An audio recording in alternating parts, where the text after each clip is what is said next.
Hey guys, hello there. You all know me. So if you're seeing this, it's because you already know who I am, so no introductions necessary. So this is going to be just an introduction to what I'm hoping was going to become the Reluctant Chaplain podcast, if you will, for lack of a better term. It stems from the original roots were in the original Fellowship of Christian Firefighter meetings that we used to have, which became a Bible study, which became another study um, that we invited everybody in, kind of in the COVID era there, the fireside Bible study that didn't really stick for a number of reasons, weather and all sorts of other mitigating factors that came into play. But lately, this thing has been on my mind, and it keeps gnawing at me and gnawing at me. And having gone down the road of trying to do an in-person study just doesn't seem like it's going to happen, but I still feel compelled to do something here. So the idea behind this motivation is number one, to do kind of a sort of Bible study podcast, um, to help clear up false claims and misunderstandings about the Bible and Christianity in general. Um, there are a lot of even believers, or people who say they're believers, skeptics, atheists, that really don't know what's actually said in the Bible or what Christianity is actually about. There's a lot of misunderstandings and things like that. And hey, if all this accomplishes is that they still come out of it being an unbeliever, but at least they're not being skeptical or unbelieving for the wrong reasons, then I've done my job. It's just to take care of a lot of that kind of misinformation, for lack of a better word. And please excuse the quality of this video and the audio. It's going to be terrible. I spent probably 30 minutes just trying to get this really horrible version up, trying to get my laptop to recognize cameras, and basically it's a mass failure. So we'll get better as time goes on. I'm sure of it. Another one of the motivations to this is to introduce people to the most influential book in history. Um, Regardless of your belief or denomination, from a literature standpoint, it has no equal. I mean, even Shakespeare quotes the Bible directly, paraphrases the Bible, even parodies the Bible. I'm not a fan of that, obviously, but yeah, I mean, from Shakespeare everywhere in popular culture, all sorts of things that you didn't know actually stem from the Bible itself, from Old Testament or New Testament. I mean, there's just so much stuff. It's just such an amazing book, and I want to share my love for this book, and hopefully it's contagious and get some of you guys actually reading it. Um, Covering the historical significance of each book and each author of each book. A lot of people don't know that the Bible is actually 66 separate books.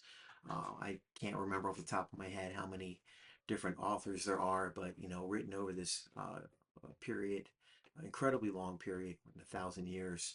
It's an amazing, amazing text, and there's just so much that people don't know, and that's what I want to be able to share that historical significances, the authors, who they're writing to, when they were writing it, why they were writing it, um, why the people who translated it the way they did, archaeological and academic conclusions and things like that. So that's the idea.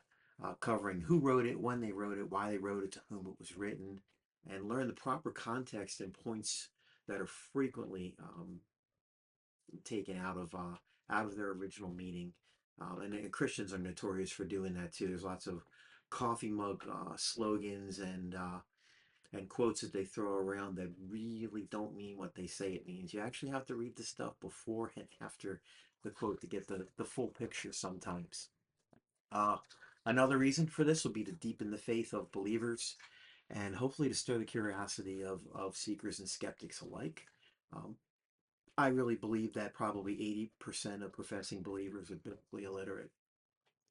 And I really, really believe that, just from my experience in being, I came to faith later in life, in my mid 30s. So I didn't grow up in this stuff. And just when I did come to faith, I came in hard and fast, and really dove into it and was kind of shocked by a lot of people around me that weren't that kind of been in it for years. But that's going down a rabbit trail here.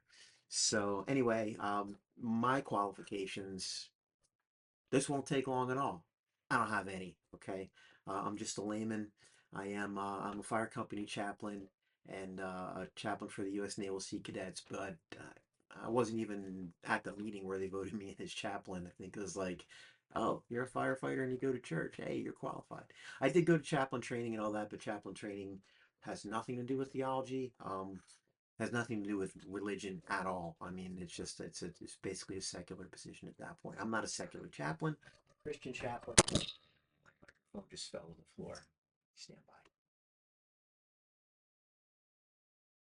Picking up where we left off. I'm sure the audio is going to be completely different and the video quality is going to be different now since my microphone fell off the table.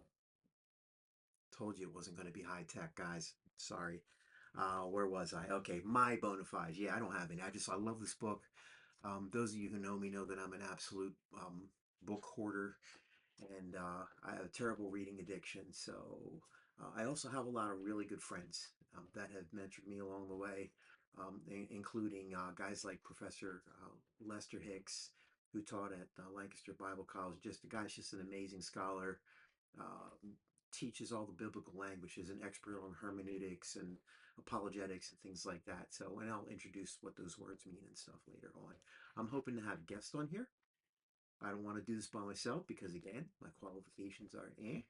No, we're gonna do one book at a time. We'll go verse by verse. Go over all the things that I said before. Optimistically, I'm hoping to get one of these out a week. They're not going to be terribly long. Maybe the ones where I have guests are going to be a little bit longer. Lester, his son is kind of a rising star too.